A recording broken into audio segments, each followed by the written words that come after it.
So we are in week 2 of our book study on the 5 principles. So these are foundational understandings of Unity's teachings that were distilled down by Charles Fillmore's great-great-granddaughter when she was asked during an interview at some point, what is it that Unity believes?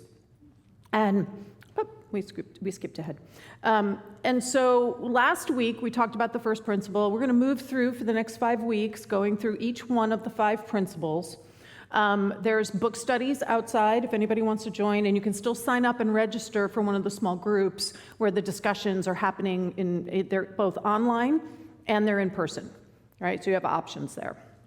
So here are the first 2 principles according to Ellen Debenport and the book, right? God is absolute good, everywhere present. And we talked about this last week. We're going to talk about it a little bit more. And the second one is human beings have a spark of divinity within them, the Christ spirit within. Their very essence is of God, and therefore they are also inherently good. And we're going to talk about that. But now let's take a look at how Unity and Marin has described the same 2 principles. There is only one power and one presence. God is all there is. So what's missing? Good, right? And we are going to talk about that today. I promised last week we would talk about that today, so we are. Therefore, this one power and presence lives as each one of us. Each one of us is an individualization of all there is in God. We are divine. Can you feel the difference? Yeah, we are going to talk about this. But I first want to go over the first principle. There is only one power and one presence. God is all there is. And how do we begin to understand that? Because that's huge, right? God is all there is. How do you get a handle on that? It's kind of like, whoa, right? So I broke it down talking about the 3 perspectives of the divine. And this is something that Ken Wilber has put forward based on integral theory. It's also been part of Christian theology from prior to Ken Wilber, but he just popularized it in this modern era. And you can think about it as the 3 perspectives or points of view of how we understand the divine. And so human beings intrinsically process the world around us through 3 perspectives: first person, second person, and third person. Where's all my grammar teachers? All right? Okay? But this is how we understand the world. So first person is our interior subjective experience. It's what we know from our own personal sense of I, right? It's our perspective coming from our own individualized understanding. And then we have the second person, which is you. And that's how we are connected. That's how we have a shared relational understanding. And then the third perspective is, my clicker is not happy, is our exterior way of talking about the world. And we might use the pronouns it, or he, or she, or they, right? And that includes like the cosmos. Scientists are very grounded in third person. They are objectively looking at things and breaking them down and talking about them and recognizing different aspects of them. Everyone with me so far? Okay. So if that's the way we understand the world, it also means it's how we understand the divine, right? Because they're intrinsically connected. Actually, I would say that what we and how we understand the divine is actually how we understand the world. If we believe that God is a trickster and that it's not something we can rely on or depend upon, then we take that into the world with us and we think that that's what's going to show up in our life. Can you feel that? So what we understand about the divine is what we actually bring with us into our experience. So first person in our understanding of the divine, first person would be what we're going to be talking a lot about today, the I am. And that is sometimes called the silence or presence or Christ Buddha consciousness. It is the first person understanding of God. And then we have the second person understanding of God. And that might be Jesus, right? It's a you. It's someone there that I am in relationship with. So it might be Jesus, it might be the beloved, it might be Kuan Yin, it might be the mirror self, depending on our faith tradition. It may be Buddha. But it's a sense of relational understanding and connection with the divine. And then the third person is the absolute, what we in Unity would say the realm of the absolute, the principle that is God. Because Unity does not believe that God is a being. Unity believes that God is beingness. So it's not a being, right? So Unity is very grounded in first person, I am, third person, right? God is love. That's an it, right? God is grace. That's an it. God is beauty. That's an it. Can you feel how that's third person? So how do we understand the second person understanding of the divine in Unity? And we understand that through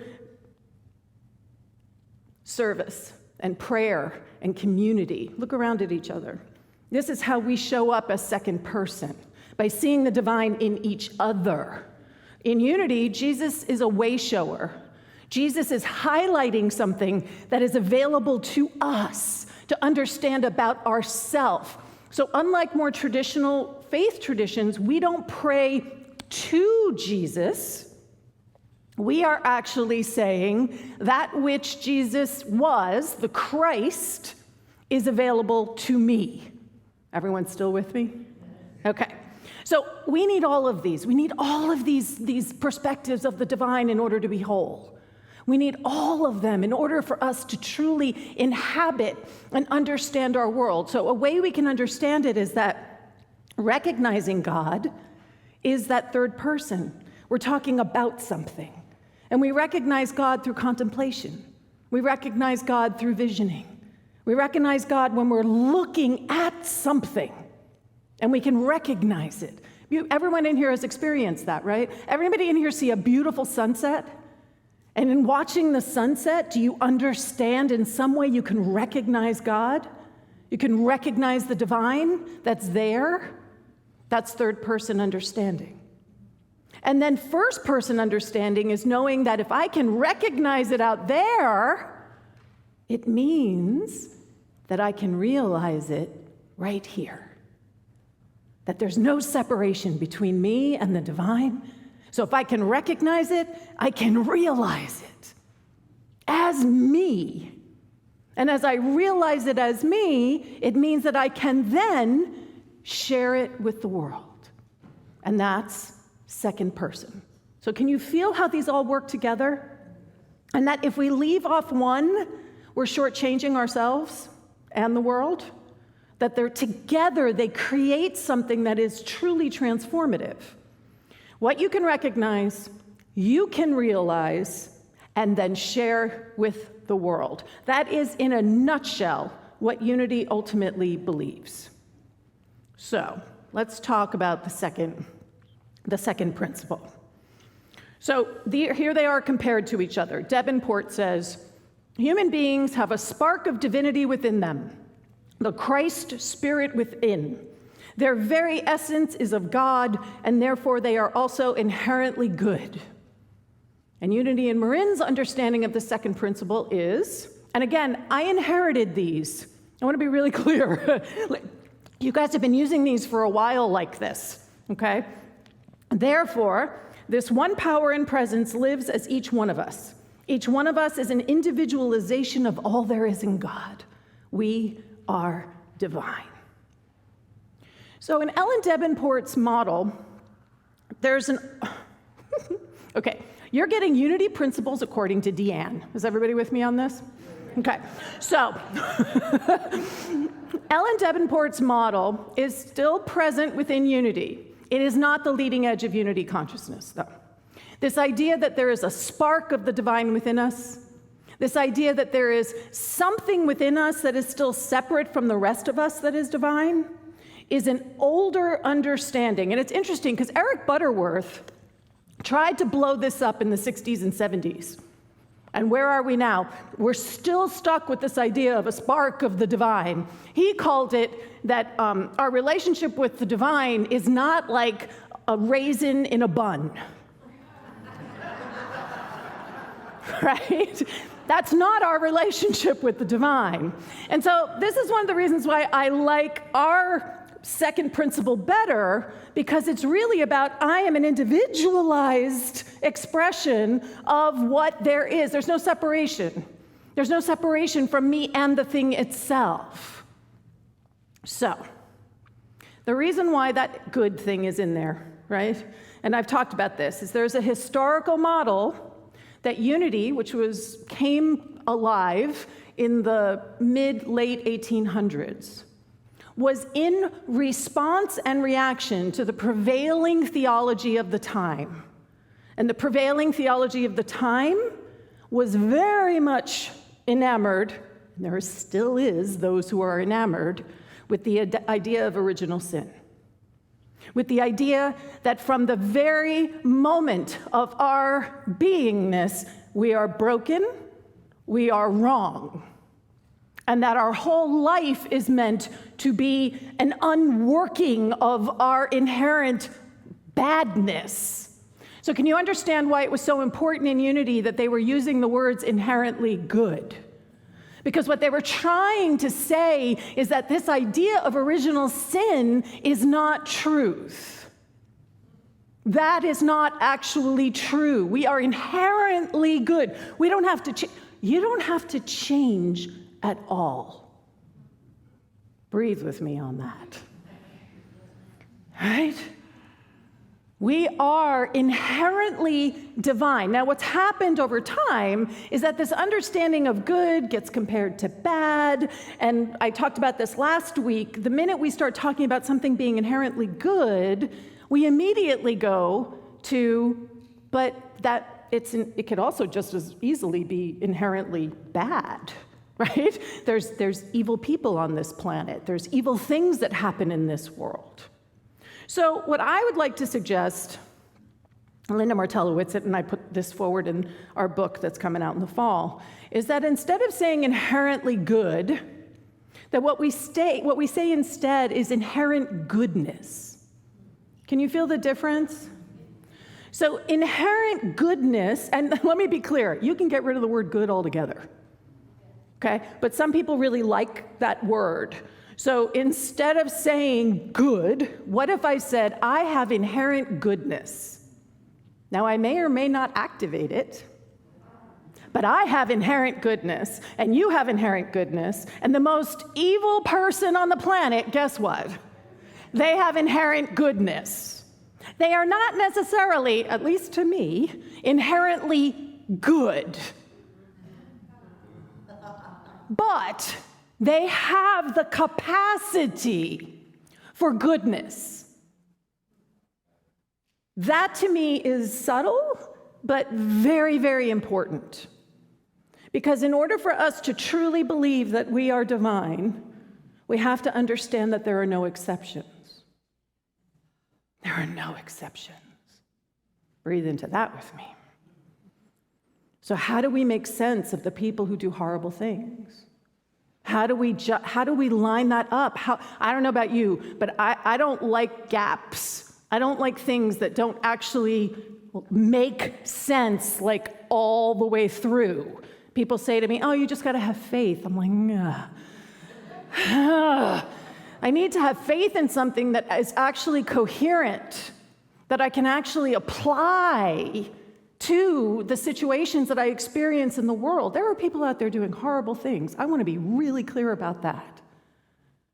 So I personally cannot struggle with the idea that they're inherently good. But I can embrace the idea that there is inherent goodness there. That for me works. The invitation with all of these principles is for you to do this kind of work. What works for you? What makes sense to you? What is coherent for you? What cosmology can you create for yourself that actually will support how you are going to live into this world more fully, more powerfully, more joyfully, and more lovingly. That's what I come back to over and over and over again. What will enable me to be more loving? What will enable me to be more compassionate? What will enable me to be more joyful? That's, for me, the bottom line. So, this is where we are. We are trying to be a divine human. Anybody in here struggling with that as much as I do sometimes? Right? You're trying to be divine humans. We're trying to embrace the divinity that we are, and we're trying to embrace the humanness that we are, and we are in that paradox of the relative and the absolute. And how do we hold that? How do we hold the relative world where horrible things happen, as well as beautiful things? Are there beautiful things happening in the world as well? There are. And sometimes we forget that about the relative world. We forget that there's beauty. We forget that people are kind. Right? Our brains are hardwired to look for what's wrong. It's what kept us safe. So we're always looking for the things that aren't working. What's not working? What's not working? Well, what if we actually paid attention to what was working? That's a big part of what Unity believes. Where you place your attention grows in consciousness. We'll talk about that next week. So the relative and the absolute. If I am divine, and you are divine, and the people who are doing very, very, very violent things in this world are also divine beings. How do I hold that?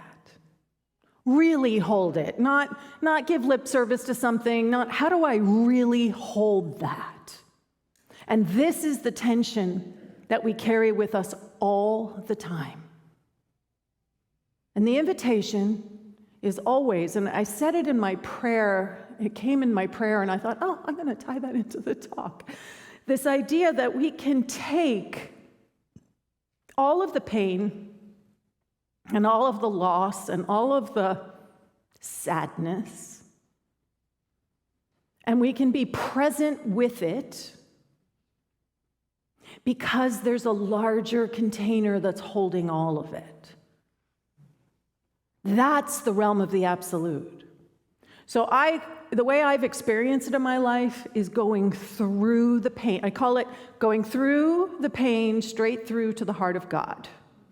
And what I'm talking about is not bypassing around how hard this is, not the code in Unity, right? In all new thought is, how are you doing? Oh, it's all good. It's all good, which really means it's really bad. But I don't want to say it's really bad. So I'm just going to say it's all good, and everybody nods. So I'm talking about being honest about where you are. It's been challenging. It's been a ride. That's what I've been saying about my teeth, right? This has been an interesting new year for me, right? And it's been challenging. But at the same time, I have never forgotten the truth of who I am. And in those moments when I have forgotten it, in those moments where, I got to tell you, there were some days where that pain was unreal, where the relative world was so in my face, literally in my face, the relative world was so big and so loud and so overwhelming that I was losing sight of the absolute. Anybody in here relate to that? So this is why it's so important that we come together, because what anchored me through this was my prayer chaplain. Bonnie leaves me beautiful, beautiful prayers. She's my prayer chaplain, and so once a month she calls, and I almost never can answer the phone when she calls, but she leaves me these beautiful prayers on my voicemail. And as I was sitting there writhing in pain, I played that voicemail. And I was able to recenter myself. It doesn't mean the pain was any less, But I was able to center myself in something that enabled me to be present with the truth of who I was. The absolute understanding of my beingness became the container for all life's stuff. And I want to be really clear, our teachings are not magic. Just because you start to understand the truth of your divinity does not mean that everything in your life is all of a sudden going to be smooth sailing. What it means is that whatever is happening in your life, you will have tools, you will have practices, you will have an understanding to bring to these places that are raw and bleeding and hard and uncomfortable, that will allow you to actually understand something about yourself and the world and what it means to truly be a divine human. We do not leave our human, I can't separate from this body, though sometimes I wish I could. But it's here, it's part of my being in this realm of time and in space. And so our journey is to balance. I call it the balancing point of God. That's another term I use. How do we balance our losses and our pain along with the truth of who we are? And I will be honest too, it's so much easier for me to see your divinity than it is for me to see my own. Anyone else in here relate to that? Yep. Right?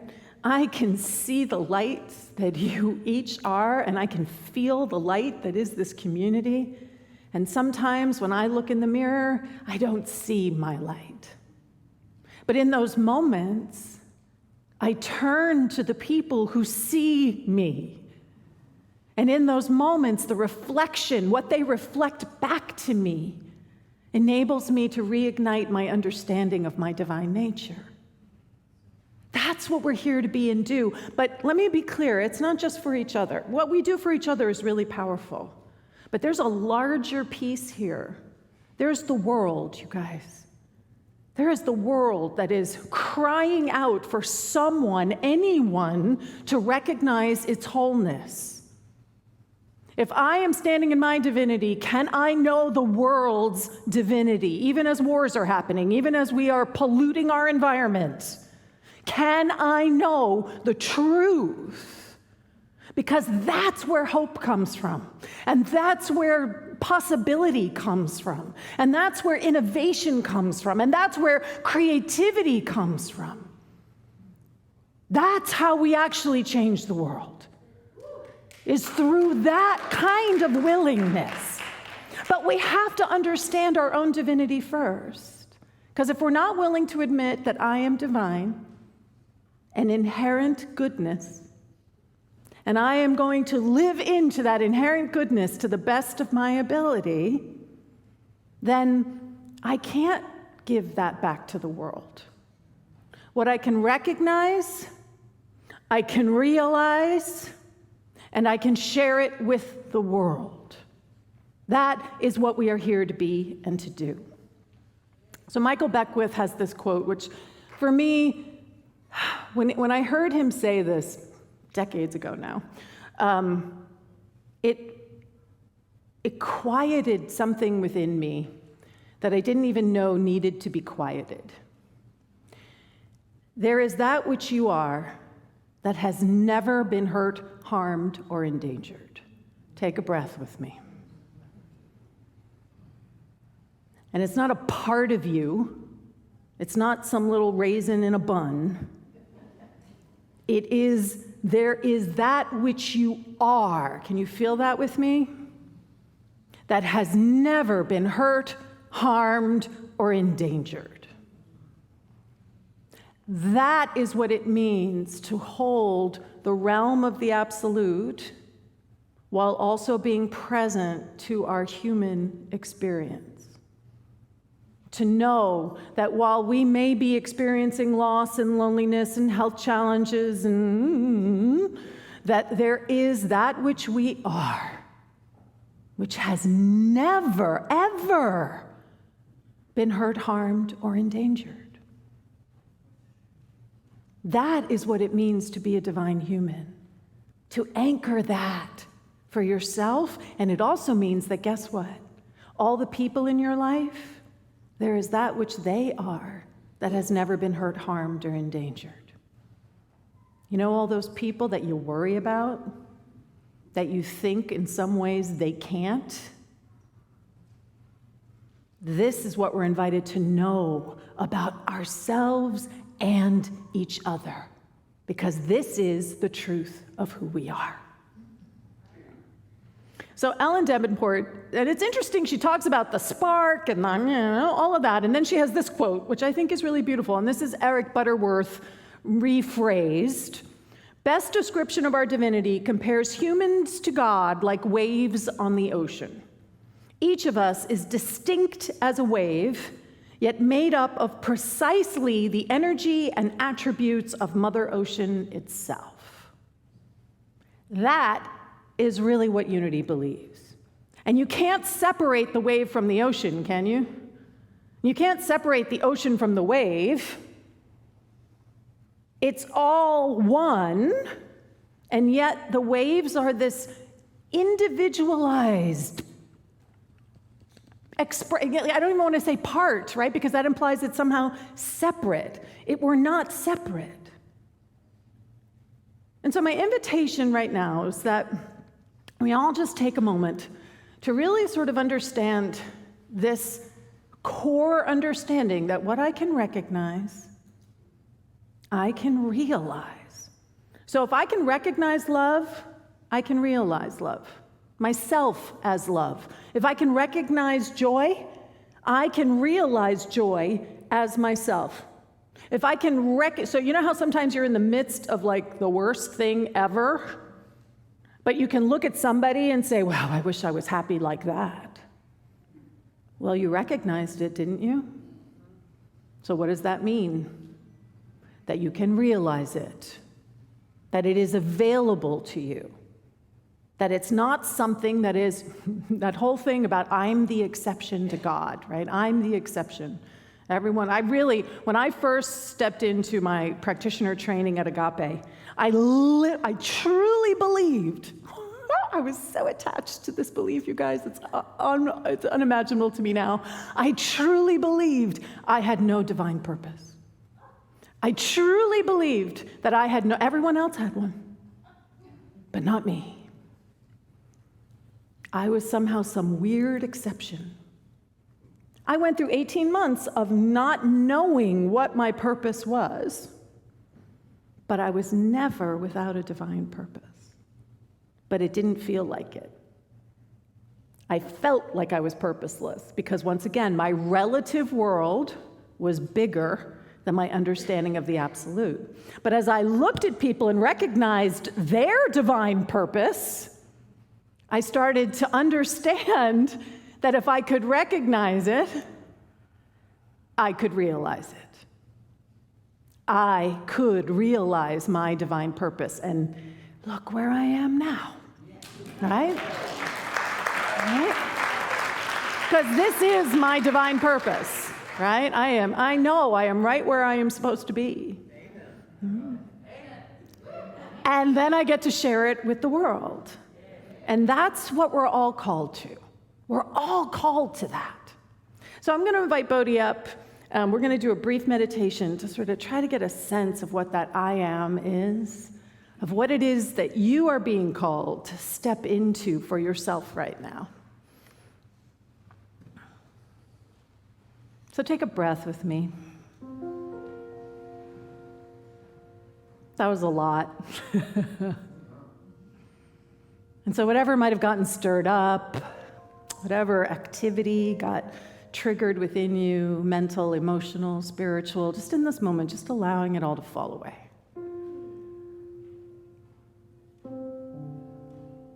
Breathing into that space, that place that we have been pointing to this entire service. And as we allow ourselves to become still, as we open our heart, The invitation is to just recognize something about the divine that's speaking to you right now. Whatever that might be, what is calling to you right now?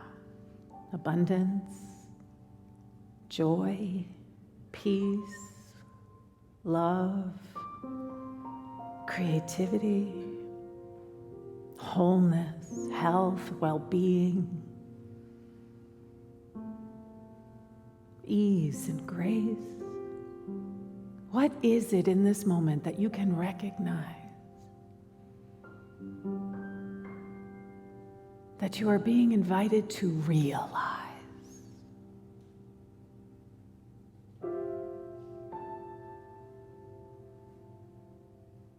So we take this large idea of the absolute and we allow it to become intimate.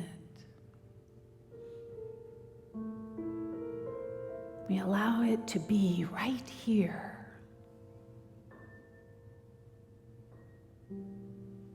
What does it mean to realize the I am that you truly are?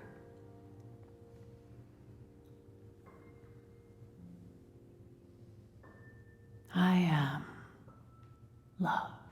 I am abundance. I am peace.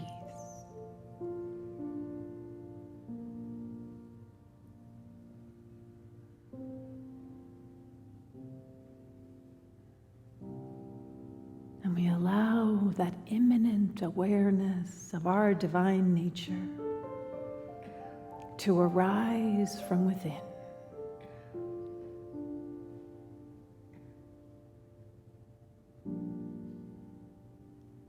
And the invitation for a few moments is to just allow yourself to rest here as the I am for a few moments in the silence.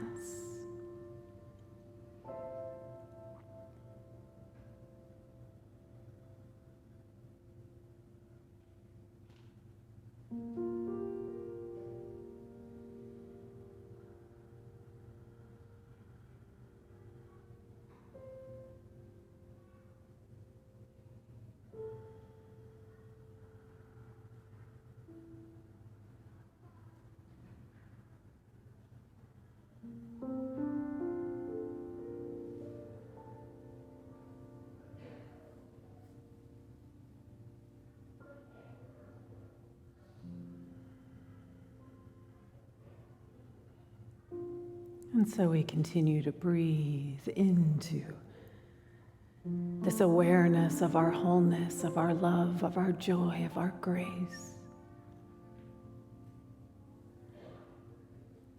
And the invitation is to just be present to how you're invited to share this with the world this day.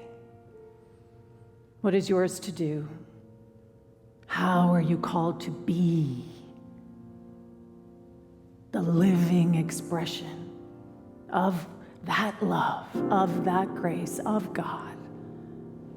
The hands, the feet, the voice, in time and in space.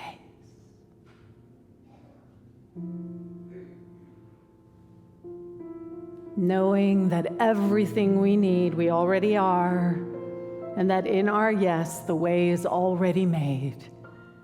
I give thanks for this opportunity to be still and know the I am, that I am, that you are, that we are.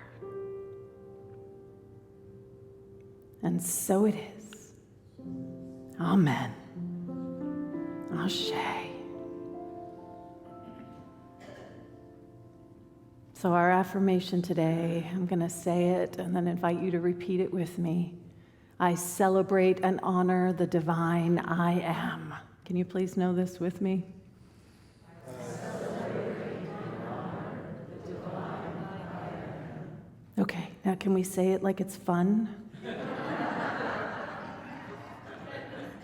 Can we try it again? 1, 2, 3.